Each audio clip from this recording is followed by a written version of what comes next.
नमस्ते। आप सब ये जानते हैं कि हमारी बॉडी का सबसे इंपॉर्टेंट ऑर्गन हमारा हार्ट है। हालांकि हार्ट की पिक्चर ऐसी नहीं होती जिससे फेमस किया है, लेकिन हमें ये याद रखना है कि हार्ट जो है उसका काम है पूरी बॉडी को ब्लड पहुंचाना। अगर हमारी बॉडी एक मशीन है तो इस मशीन का पंप हाउस जो है वो हार्ट है। पुराने टाइम में ऐसा माना जाता था कि जब तक हृदय गति यानी कि हार्ट चल रहा है तब तक ही लाइफ है। ऐसा कहते भी थे, जब तक धड़कन है तभी तक सांसें हैं। लेकिन ऐसा नहीं है। ऐसा क्यों नहीं है, इसका रीजन अभी हम बात करेंगे। तो 1967 डॉक्टर क्रिश्चियन बर्नार्ड, याद रखिएगा 1967 नाम है डॉक्टर का, doctor Christian Barnard. Doctor Christian Barnard लड़ाई लड़ रहे हैं पुरानी परंपराओं, पुराने ट्रेडिशंस, पुराने बिलीफ सिस्टम और मेडिकल साइंस के बीच की। डॉक्टर क्रिश्चियन बर्नार्ड ने एक सपना देखा। उनकी आइडियोलॉजी ये थी कि एक काम किया जाए, एक आदमी जिसका बॉडी में ब्रेन मर चुका है यानी ब्रेन डेड पेशेंट है, और दूसरा आदमी जिसका हार्ट मर चुका है, तो जिस आदमी का ब्रेन मर चुका है उस आदमी का हार्ट निकाल के दूसरे आदमी के लगाया जाए। शुरू में पूरी दुनिया के लोगों को इनकी काबिलियत पे डाउट था, लेकिन दिसंबर 1967, एग्जैक्टली बोलूं तो 3 दिसंबर 1967, 1967 ये डेट लिख लेना।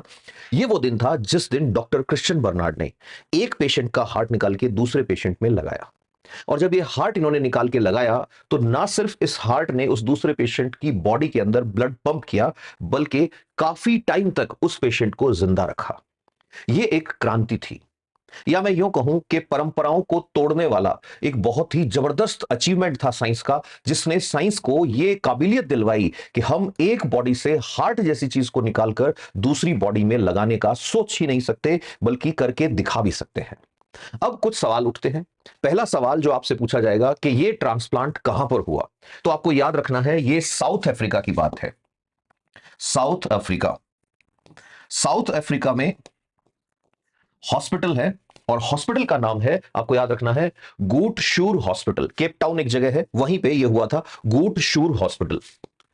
गूट शूर हॉस्पिटल केप टाउन के अंदर है, यहां इन्होंने ये सफलता हासिल की। अब हम आगे चलते हैं और देखते हैं हिंदुस्तान में ऐसा कब हुआ। तो हिंदुस्तान में सबसे सीनियर हार्ट सर्जन की अगर कभी बात आती है तो उनमें से एक आते हैं doctor P Venugopal. Doctor P Venugopal ने भारत में पहला हार्ट ट्रांसप्लांट किया। अब इन्होंने जो पहला हार्ट ट्रांसप्लांट किया वो किया 3 अगस्त 1994, 1994। अब आपको यहां 1967 की बात हो रही है और यहां आपको डेट दिख रहा है 1994। तो ये जो 1967 से 1994 ये जो गैप आया, इस गैप की वजह क्या थी? इस गैप की वजह थी हिंदुस्तान का कानून। तो क्या हमारे देश का कानून किसी आदमी की जान बचाने से रोकता है डॉक्टर को? नहीं। हमारे देश के कानून में यह लिखा था कि किसी भी जिंदा आदमी का कोई भी ऑर्गन आप निकाल नहीं सकते। अब यह एक बहुत बड़ी रुकावट थी। क्यों? क्योंकि ब्रेन डेड आदमी का हार्ट बिना कानून की अनुमति के निकालना पॉसिबल नहीं है। इस बात को धीरे धीरे धीरे धीरे जब टाइम बीतने लगा तो डॉक्टर्स ने मांग करनी शुरू की कि हमारे यहां कानून बदला जाए। कानून बदलने की जरूरत है, अगर आप कानून नहीं बदलेंगे तो हम ये सर्जरी कैसे करेंगे? तो फिर फाइनली ये बात संसद तक पहुंचती है, और संसद में उन दिनों महामहिम यानी राष्ट्रपति हुआ करते थे डॉक्टर शंकर दयाल शर्मा, प्रधानमंत्री हुआ करते थे पीवी नरसिम्हा राव। इन्होंने 94 में एक बिल लाए, और उस बिल को इन्होंने अर्जेंटली एकदम से इन्होंने पास करवाया। लोकसभा राज्यसभा दोनों जगह से पारित हुआ। प्रेसिडेंट महोदय जो थे उन्होंने तुरंत उस पर साइन किए, और ये बिल जो था ये एक्ट बन गया। एक्ट का नाम रखा गया transplantation of human organ act. Transplantation of human organ act, यानी कि एक आदमी के ऑर्गन्स निकाल के दूसरे आदमी के अब लगा सकते हो। तो जैसे ही ये हुआ, डॉक्टर पी वेणुगोपाल जो थे वो तो इंतजार कर रहे थे इसी चीज का, और डॉक्टर पी वेणुगोपाल ने 3 अगस्त 1994 को, यानी जुलाई में ये कानून आ रहा है, और अगस्त के महीने में इन्होंने ये हार्ट ट्रांसप्लांट कर डाला। अब जैसे ये हार्ट ट्रांसप्लांट हुआ, हार्ट ट्रांसप्लांट एकदम सक्सेसफुल हुआ, तो पूरे इंडिया के अंदर इस बात की खुशी मनाई गई कि ठीक है, हमने ये हार्ट ट्रांसप्लांट कर लिया। अब हमें कुछ चीजें हैं जो सीखनी है। वो चीजें क्या सीखनी है? तो कुछ टर्म्स हैं जो आपको जीके के अंदर या जनरल साइंस के अंदर पता होनी चाहिए। सबसे पहला टर्म आता है ग्रीन कॉरिडोर। अब इसमें 3 बातें मैं आपको पहले बता दूं कि हार्ट जो देता है उसे कहते हैं ऑर्गन डोनर।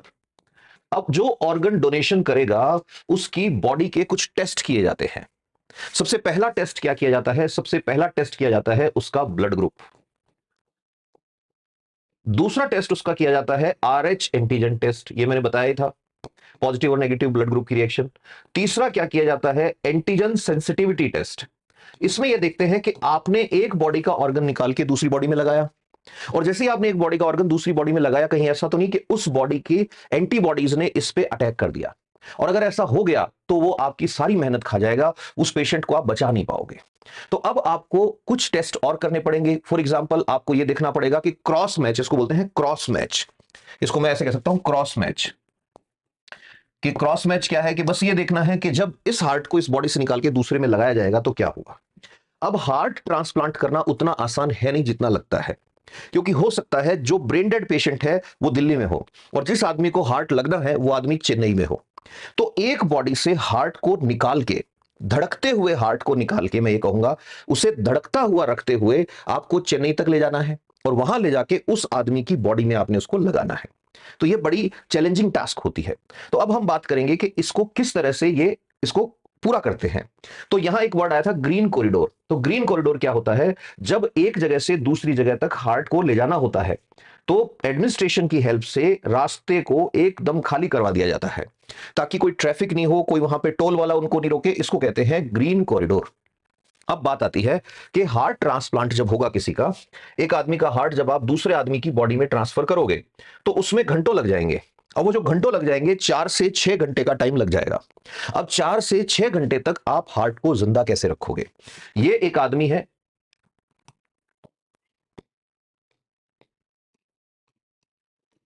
ये एक पेशेंट है, ये ब्रेन डेड है, और इसे घर वाले कह रहे हैं हम हार्ट देना चाहते हैं। ये दूसरा पेशेंट है, ये आदमी रिसीवर है, यानी रेसिपिएंट है, ये वो आदमी है जिसकी हार्ट में दिक्कत है, इसको हार्ट लगेगा। तो मान लो दिल्ली में एक आदमी ने ब्रेन डेड होने के कारण अपने किसी अभिभावक या अपने किसी गार्जियन की हेल्प से ये कहा कि भाई मैं अपना हार्ट डोनेट करना चाहता हूं, और दूसरा आदमी जो चेन्नई में है, बी, इसको लगना है हार्ट, तो हार्ट ए से बी तक जाना है। अब हार्ट ए से बी तक जाने के लिए आपको हार्ट को जिंदा रखना पड़ेगा। तो अब हार्ट को जिंदा कैसे रखेंगे, तो इस चीज का जवाब है साइंस एंड टेक्नोलॉजी की कुछ प्रोसेस। तो जब भी आपसे कभी पूछा जाए कि हार्ट को जब डोनेट करते हैं तो एक आदमी की बॉडी से दूसरे आदमी की बॉडी तक जाने में जो 4 से 6 घंटे का टाइम है, हार्ट जिंदा कैसे रहेगा, तो आपको बताना है कि सबसे पहली चीज तो क्या करते हैं, बॉडी का टेम्परेचर होता है 37 डिग्री, तो हार्ट को निकालने से पहले ही उसको उसके चारों तरफ बर्फ रख देते हैं, आइस बैग रख देते हैं, और उसका टेम्परेचर 4 डिग्री तक ले जाते हैं। जब हार्ट का टेम्परेचर 4 डिग्री कर दोगे तो उसका जो ऑक्सीजन कंजम्पशन है और उसके अंदर जो मेटाबॉलिक एक्टिविटीज चल रही हैं, जो एनर्जी उसकी रिक्वायरमेंट है, वो 12 टाइम्स कम हो जाएगी, 12 गुना कम हो जाएगी। अब अगर सिर्फ इसको ठंडा ही रखा तो इसमें कुछ नुकसान भी होंगे। नुकसान क्या होंगे, इसकी सेल्स मरने लग जाएंगी। क्यों मरेंगी, हार्ट की जो सेल्स होती हैं उसमें एक अलग तरह का टिश्यू होता है जिसको कार्डियक मस्कुलर टिश्यू कहते हैं। अभी जो कार्डियक मसल्स होती हैं इनके माइटोकॉन्ड्रिया बहुत एक्टिव होते हैं, तो एक प्रॉब्लम हो जाती है, लिख लेना ये बात जितने भी स्टूडेंट्स हैं, माइटोकॉन्ड्रियल पार्ट्यूबेशन। माइटोकॉन्ड्रियल पार्ट्यूबेशन ना हो इसलिए क्या करते हैं, हार्ट को 4 डिग्री पे स्टोर तो करना ही करना है, साथ में उसको सॉल्यूशन में डिप करते हैं। इस सॉल्यूशन में क्या होता है, अलग अलग डॉक्टर्स अलग अलग सॉल्यूशन यूज करते हैं। इसमें आयंस होते हैं, sodium ions, potassium ions, magnesium ions, और बहुत सारे इसके अंदर सॉल्ट्स एंड मिनरल्स होते हैं। इस बेसिस पर अब हार्ट को आप एक जगह से दूसरी जगह ले जा रहे हो। अब जब ये हार्ट एक जगह से दूसरी जगह जा रहा है तो ये रुकना नहीं चाहिए, इसलिए इस हार्ट को हम सप्लाई देते हैं एक मशीन से, जिस मशीन को आप कह सकते हो heart in a box technology based machine. ये मशीन का काम क्या है, इस मशीन का काम है आपके ऑर्गन को सेफ रखना। ये मशीनें हार्ट को बिल्कुल बीट करवाते हुए लेके जाएंगी। अब जब आप हार्ट को दूसरी जगह ले जाओगे तो उस टाइम उस हार्ट को आप इजीली ग्राफ्ट कर पाओगे। ग्राफ्ट का मतलब जिसको लगाना है निकाल के। अब इसमें एक और चीज का आपको ध्यान रखना है, वो क्या है कि एक एक्सपेरिमेंट होता है, फ्रॉग हार्ट परफ्यूजन एक्सपेरिमेंट। मुझे नहीं पता अब बच्चों को करवाते हैं नहीं करवाते हैं, लेकिन पुराने टाइम में, ज्यादा पुराना भी नहीं हूं मैं तो, ये मान लीजिए 25 साल 26 साल पहले की बात कर रहा हूं, 25-26 साल पहले ये एक्सपेरिमेंट हुआ करता था। ठीक है, इसमें एक्सपेरिमेंट में क्या करते हैं, फ्रॉग जो है, आप में से किसी ने किया हो तो जरूर बताना, कि फ्रॉग जो है, उस फ्रॉग को, जिंदा फ्रॉग जो होता है, उसके जिंदा हार्ट को बॉडी से निकालते हैं। और निकाल के और अलग अलग तरह के आयनिक सॉल्यूशन जो होते हैं उनकी सप्लाई देते हैं और उसका हार्ट जो है वो बीट करता रहता है। और उसके हार्ट के साथ एक पिन लगा देते थे हम और एक ड्रम होता था घूमता हुआ, उस ड्रम के ऊपर ऐसे ऐसे ऐसे ग्राफ आता था। तो इसी तरह से जैसे यहां पर ये काम कर रहा है बॉडी से बाहर निकलने के बाद भी, तो बॉडी से बाहर निकलने के बाद भी हार्ट काम करता है। अच्छा, एक और बात यहां पर याद रखना कि ग्रीन कॉरिडोर की बात आई थी, तो इंडिया में एक ड्राइवर है, उन्होंने एक जो है कीर्तिमान स्थापित किया था, एक रिकॉर्ड बनाया था। रिकॉर्ड क्या बनाया था इन्होंने? 1164 किलोमीटर की डिस्टेंस थी, 1164 किलोमीटर की डिस्टेंस थी। ये हार्ट को बॉम्बे से दिल्ली तक ले गए थे और इन्होंने ये 100 किलोमीटर से ऊपर की स्पीड से दौड़ाते हुए काफी तेज स्पीड में लगभग 6-7 घंटे के अंदर इन्होंने ये डिस्टेंस कवर की थी। अच्छा, एक और चीज याद रखें, आर्टिफिशियल हार्ट। क्या हार्ट मशीन का भी हो सकता है? यस। अगर आपका हार्ट खराब हो गया है और आपको डोनर नहीं मिल रहा है, तो बीच के टाइम में आपको जिंदा रखने के लिए आर्टिफिशियल हार्ट लगता है। आर्टिफिशियल हार्ट एक मोटर की तरह है जो आपके ब्लड को पंप करता रहता है। तो आपको अजीब लगेगा सुन के, लेकिन ऐसे बहुत सारे पेशेंट्स हैं जो अपने हार्ट को बैग में लेके घूमते हैं। जी हां, आर्टिफिशियल हार्ट बैग में रहता है, बॉडी के अंदर नहीं, बाहर रहेगा, वो कनेक्टेड रहेगा आपकी बॉडी से और वो बिल्कुल वैसे ही काम करेगा जैसे आपका रियल हार्ट काम करता है। तो एक मेरे नाम याद आ रहा है, जार्विक 7, वो भी इसी तरह का हार्ट है। आर्टिफिशियल हार्ट बहुत सारे तरह के बन रहे हैं, मेटेलिक भी बन रहे हैं, प्लास्टिक के बन रहे हैं, पॉलीमर के और मेटल के अलॉय के मिक्सचर से भी बन रहे हैं। इनको बॉडी में नहीं लगाते, इनको अलग से रखते हैं। कमाल की बात यह है, आप अगर किसी आदमी से मिल रहे हैं और उस आदमी के वो ये कहे कि इस बैग में मेरा हार्ट है, तो वो गलत नहीं बोल रहा है। आर्टिफिशियल हार्ट मशीन जो है वो ऐसे ही होती है। तो मतलब आदमी चल रहा है और बैग में अपना हार्ट लेके चल रहा है, तो समझ जाओ कि इस आदमी का खुद का हार्ट बेकार हो चुका है और इसको डोनर मिल नहीं रहा है। तो डोनर से जब हार्ट मिलेगा उस टाइम इस आर्टिफिशियल हार्ट की जगह उसको ओरिजिनल हार्ट लग जाएगा। आर्टिफिशियल हार्ट जब चल रहा है तो आदमी खेलता भी है, एक्सरसाइज भी करता है, एनीथिंग ही कैन डू। और ऐसे बहुत सारे मरीज हैं जो आज आर्टिफिशियल हार्ट के बेसिस पर चल रहे हैं। अब इसमें कई सारी चीजें क्वेश्चन के साथ उठती हैं।